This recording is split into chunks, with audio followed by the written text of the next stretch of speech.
カナダドルに関する重要なニュースを控える13日水曜日のカレンダーをチェックしましょう。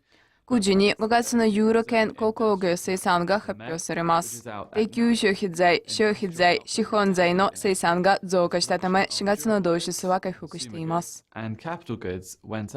12時半に米国輸入価格指数が発表です。燃料価格の上昇を背景とし、5月の同指数は予想以上に上昇しました。14時半に極めて重要なカナダ中銀の政策金利の公表があります。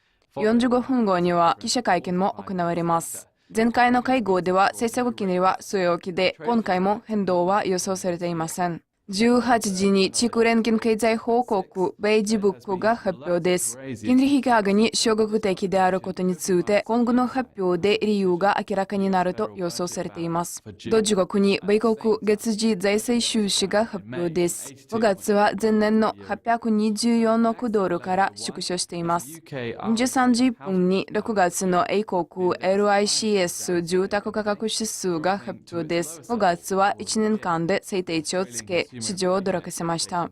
深夜1時に7月のオーストラリア消費者インフレ期待率が発表されます。6月は 0.3% 上昇しました。深夜1時半にオーストラリア雇用者数が発表され注目を集めます。5月は予想を上回った結果を見せました。13時水曜日の経済指標発表カレンダーは以上です。木曜のリリースをまたチェックしましょう。Check back in for the next overview of news releases for Thursday. Goodbye.